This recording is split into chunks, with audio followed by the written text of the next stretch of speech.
David, are you an atheist? Yes. When did you become an atheist? Around age 12. Believing in God makes no sense. To me, it's the dumbest thing. It's for people that can't accept the fact that they're going to die and rot in the ground like I'm going to do, and it gives them some relief from that thought, because it's not the nicest thought in the world. Are you an atheist? Yes. Yes, I am. Yes. Yes. Yes, sir. Are you an atheist? I am. Yeah, I'm an atheist. Yes, I am. Alex, do you believe in God's existence? No, I do not. How long have you been an atheist? I would say probably since I was about 15 years old. So you don't believe in the existence of God? No, not really. What happened when you were 15? I started questioning things, and I really just started to think about the logic behind everything. For the most part, we are not shown the evidence for there being a higher power. If we were, I almost guarantee that almost every atheist would immediately agree to there being a higher power.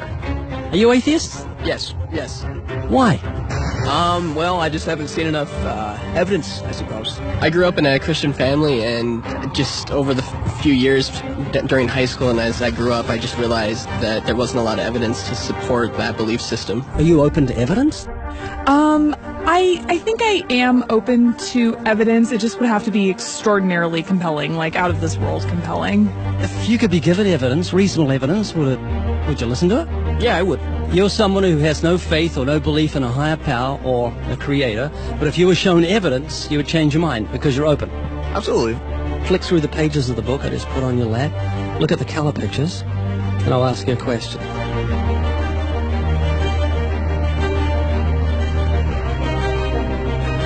Do you believe that book could happen by accident, that nothing produced the color pictures in the book, that red, orange, yellow, green, blue, indigo, violet ink fell from the sky and formed itself into those beautiful pictures, and then black ink fell from the sky, or from nowhere, and formed itself into coherent words and sentences, capitals and periods and commas, making sense, page numbers fell from the sky, all in order, and then it bound itself and formed itself into a cover with artwork, and there we have a book. Obviously, intelligent design designed the book. Wouldn't that be correct? Yeah. Can you see where I'm going with this? Yeah. Tell me, what is DNA? What is it? Deoxyribonucleic acid. And it's what makes up our bodies and our cells and everything that makes us who we are.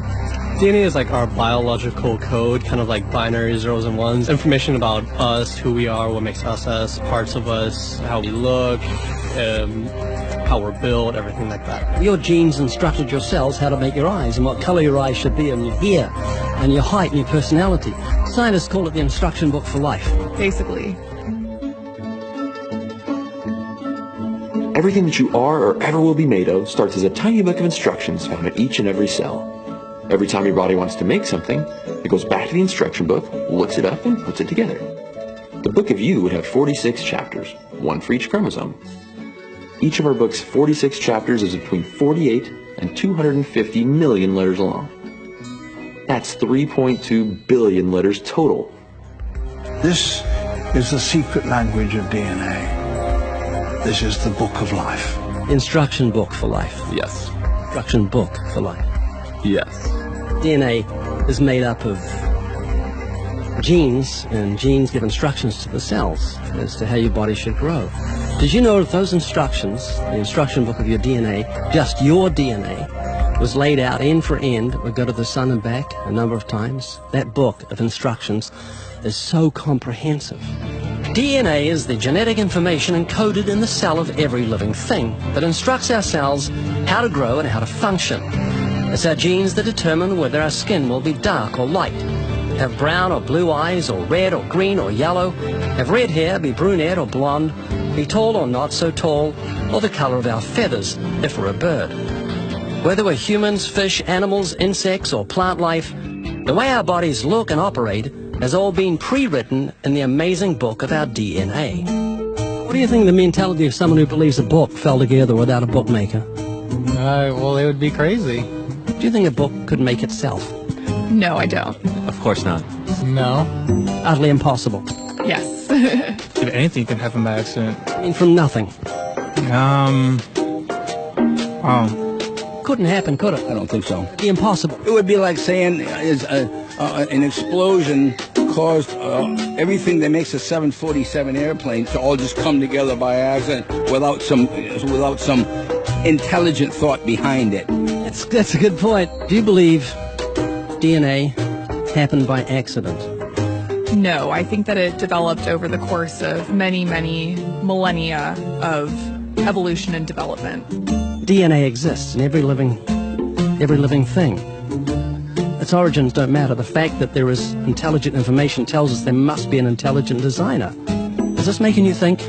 It is, and I do think about it from time to time. It's just, yeah, it's complicated, definitely. Well, DNA's complicated, but the point I'm trying to make is very simple. Book designer, or bookmaker, DNA, intelligent designer. God. Does that make sense? Yes. You're an atheist? I am. What would you think of the mentality of someone who thought a physical book could make itself? I think they'd be silly. Of course it can't make itself. What would you think of the mentality of someone who believed the instruction book for life, DNA, made itself? I think it'd be silly as well. It would need investigation. That's atheism. Absolutely. And what would you think of the intelligence of someone who believed the instruction book for life made itself? Low intelligence level. DNA happened by accident? Probably not too smart. DNA couldn't make itself. It's impossible. Does that make sense? Yes. Is this making you think? Yes. And what would you think of the person who believed that DNA, the instruction book for life, happened by accident? We're not just talking about human beings, we're talking about every form of life. Fleas, cats, dogs, elephants, cows, horses, trees, plants, everything has DNA, the instruction book for life. Which makes the book in your hand just seem feeble compared to the infinite intelligence that must have put the instruction book for life together. Can you see what I'm saying? Yeah. Do you believe DNA happened by accident? I believe it could. Explain it to me, how a program could make itself out of nothing on how to make a human eye, giraffe size, elephant size, cats, dogs, puppies, flowers, birds, trees. Every living thing has DNA that's so complex, it's mind-boggling. It must have been a genius beyond any human reasoning that put it together. And to say it happened by chance is infinitely sillier than saying a physical book happened by chance. All I'm doing is reasoning with you. I'm not arguing. I don't want to win an argument. I'm just saying I want you to concede something that's absolute common sense. You're an atheist, so you believe the scientific impossibility that nothing created everything. I mean, it can't be nothing. We all have to start from some point. I wouldn't say nothing created it. There had to be something there in the beginning. You like Richard Dawkins, don't you? Well, I mean, you know, yeah, I like him. Do you believe nothing created everything, a scientific impossibility, which is what he believes? You don't believe in a creator of all things? If he says that, I think it's a very strange thing to say. Well, he says it. It's insane. Nothing can't create anything because it's nothing. There has to be something in the beginning. Nowhere in our history of human reality has something kind of just appeared out of nowhere. Do you believe that nothing created everything? No, because nothing can perform actions. That makes no sense. It's a default position. If you're saying nothing created everything, then you're agreeing with Richard Dawkins. You're mischaracterizing Richard Dawkins, because Richard Dawkins, I'm sure he didn't say that. That seems ridiculous. Professor Richard Dawkins, arguably the world's most high-profile atheist, believes that in the beginning there was nothing, and that nothing created everything. As he attempts to justify this belief, admitting that it defies common sense, the learned professor calls nothing something. Watch the reaction of his audience. Of course it's counterintuitive that you can get something from nothing. Of course common sense doesn't allow you to get something from nothing. That's why it's interesting. It's got to be interesting in order to give rise to the universe at all. Something pretty mysterious had to give rise to the origin of the universe. It's exactly what's meant by nothing, but whatever it is, it's very, very simple. Why is that funny? Well, I think it's a bit funny to be trying to define nothing.